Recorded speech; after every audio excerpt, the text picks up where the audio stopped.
Good morning out there in the DFS community. It's Vaughn, the Stat Man, coming into your YouTube airways, and welcome to the Stat Room. All right, ladies and gentlemen, before I get into the good and the okay that happened in DFS, let me get into my positive word. And my positive word is trust. All right, ladies and gentlemen, I believe that trust is something that you should earn. I don't believe you should just give away trust in like a free range way. I think that trust is earned over time with people doing things that you like or things that you might not like, but you might need to hear. A trustworthy person is someone you can leave in your house and you know that when you come back, they're not going to steal something. Or a trustworthy person is somebody you can leave, they're not going to be going through your phone and all that stuff. If you meet somebody that wants to be going all through your phone, like somebody you just meet, whether it's a guy, girl, whatever the case may be, that's an untrustworthy person. And that person has inner demons within themselves, and you get them people out of your life. You need people around you that you can rely on, that you can trust, who when it's good, bad, or ugly, they are there for you. They have your back. So guys, don't trust in a giving way. Trust when they earn it in an earned way. All right, so I'm going to leave it there with trust.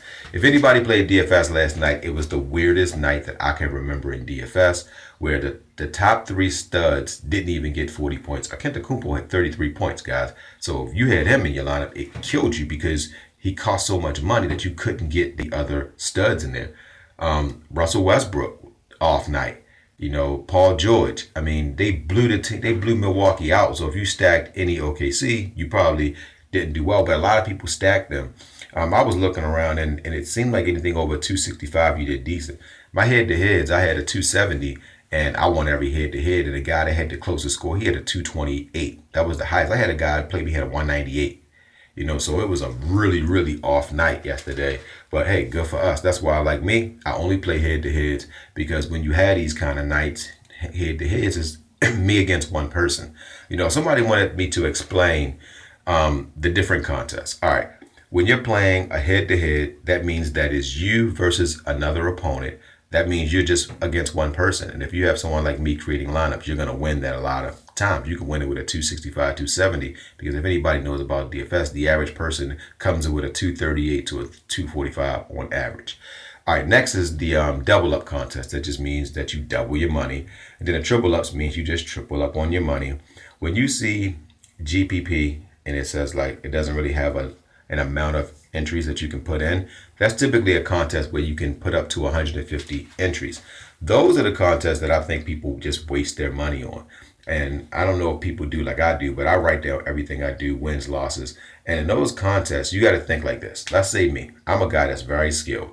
Let's say I create a lineup and it's a 305 score and I had Millsap, right?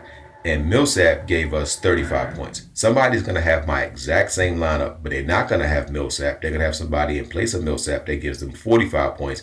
There's somebody that's in place of my center that might have gave me 25 points that give you 40. And then they'll get like a 345.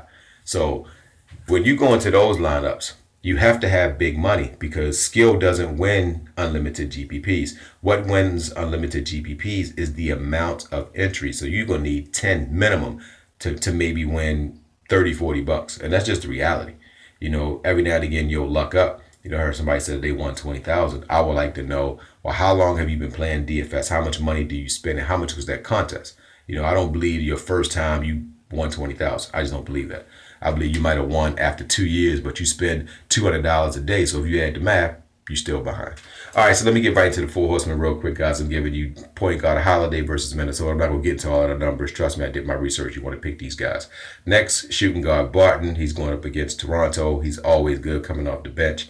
Next, small forward Brown. He is going to dominate Sacramento. They don't have a small forward that can guard this guy. Sacramento is the worst defense in the whole NBA. Next, if it ain't broke, don't fix it. We're going to go with power forward Porzingis at home. Houston doesn't have a forward that can guard Porzingis. You think Ryan Anderson is going to stop Porzingis? If you do, then you're a crackhead and you don't know anything about sports. All right, so those are the four that we're going to go for the 4 horsemen. So put these 4 guys in your lineup. Start your lineups with at least 2 or 3 of these guys, and you should cash. So guys, I'm gonna leave it there, guys. Check me out at VonTheStatman.com. You can check me out on Twitter at VonTheStatman. I'm gonna leave it there, guys. Don't forget to win-win. That means give people what they want so you can get what you want. And guys, don't forget to think and ink. That means write it down so that way it can come true. Love you guys, and good hunting on your DFS NBA today.